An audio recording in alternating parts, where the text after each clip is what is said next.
ಕೋಟೆಕಾರು ಸೇವಾ ಸಹಕಾರಿ ಸಂಘದ ಕೆಸಿ ರೋಡ್ ಶಾಖೆ ದರೋಡೆಯ ಪ್ರಮುಖ ಕಿಂಗ್ ಪಿನ್ ಸಹಿತ ಸ್ಥಳೀಯ ಸೂತ್ರಧಾರನನ್ನ ಪೊಲೀಸರು ಬಂಧಿಸುವಲ್ಲಿ ಕೊನೆಗೂ ಯಶಸ್ವಿಯಾಗಿದ್ದಾರೆ.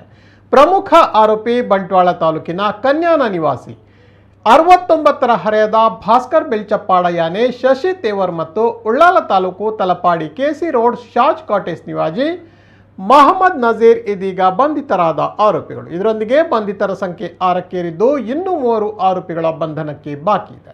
ಪ್ರಮುಖ ಆರೋಪಿ ಭಾಸ್ಕರ್ ಬೆಲ್ಚಪ್ಪಾಡ ಯಾನೆ ಶಶಿ ತೇವರ್ನನ್ನ ಬೆಂಗಳೂರಿನ ರೈಲು ನಿಲ್ದಾಣದ ಬಳಿ ಫೆಬ್ರವರಿ 24ರಂದು ವಶಕ್ಕೆ ಪಡೆದು ಆತನನ್ನು ವಿಚಾರಿಸಿದಾಗ ಆತನು 7 ವರ್ಷಗಳಿಂದ ಸ್ಥಳೀಯ ವ್ಯಕ್ತಿ ಮೊಹಮ್ಮದ್ ನಜೀರ್ ಜೊತೆ ಸಂಪರ್ಕದಲ್ಲಿದ್ದ ಬಗ್ಗೆ ಮಾಹಿತಿ ಲಭಿಸಿದೆ.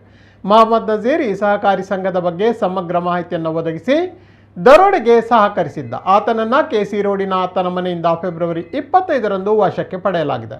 ಕಳೆದ ಜನವರಿ 17ರಂದು ಈ ದರೋಡೆಯ ಪ್ರಕರಣ ನಡೆದಿದ್ದು, ಇದೀಗ 39 ದಿನಗಳ ಬಳಿಕ ಪ್ರಮುಖ ಆರೋಪಿಯ ಬಂಧನ ಮಾಡಲಾಗಿದೆ. ಈ ದರೋಡೆ ಕೃತ್ಯವೆಸಗಲು 6 ತಿಂಗಳಿಂದ ಇವರು ಇತರ ಆರೋಪಿಗಳೊಂದಿಗೆ ಸೇರಿ ಸಂಚನ್ನು ರೂಪಿಸಿದ್ದರು ಎಂದು ತನಿಖೆಯಿಂದ ಗೊತ್ತಾಗಿದೆ.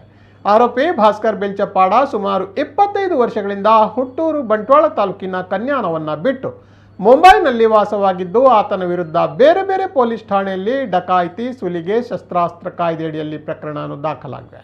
2011ರಲ್ಲಿ ಹೊಸ ದಿಲ್ಲಿಯಲ್ಲಿ ದರೋಡೆಗೆ ಯತ್ನ, 2021ರಲ್ಲಿ ಮುಂಬೈ ಕ್ರೈಮ್ ಬ್ರಾಂಚ್ ಸಿಐಡಿ ಠಾಣಾ ವ್ಯಾಪ್ತಿಯಲ್ಲಿ ಭಾರತ ಶಸ್ತ್ರಾಸ್ತ್ರ ಕಾಯ್ದೆಯಡಿಯಲ್ಲಿ ಪ್ರಕರಣ, 2022ರಲ್ಲಿ ಕೊಣಾಜೆ ಪೊಲೀಸ್ ಠಾಣೆಯಲ್ಲಿ ಸುಲಿಗೆ ಪ್ರಕರಣ ಹಾಗೂ 2022ರಲ್ಲಿ ಉಳ್ಳಾಲ ಪೊಲೀಸ್ ಠಾಣಾ ವ್ಯಾಪ್ತಿಯಲ್ಲಿ ದರೋಡೆ ಯತ್ನ ಪ್ರಕರಣ ದಾಖಲಾಗಿದೆ. ಈ ಪ್ರಕರಣಕ್ಕೆ ಸಂಬಂಧಿಸಿದಂತೆ ಮುಂಬೈನಲ್ಲಿ ಸಕ್ರಿಯ ದರೋಡೆಕೋರರಾಗಿರುವ ಮುರುಗುಂಡಿ ದೇವರ್, ಯಸೋವಾ ರಾಜೇಂದ್ರನ್, ಕಣ್ಣನ್ ಮಣಿ ಮತ್ತು ಮುರುಗುಂಡಿಯ ತಂದೆ ಷಣ್ಮುಗ ಸುಂದರಂನನ್ನ ಮಂಗಳೂರು ಪೊಲೀಸರು ಈ ಹಿಂದೆಯೇ ಬಂಧಿಸಿದ್ದರು.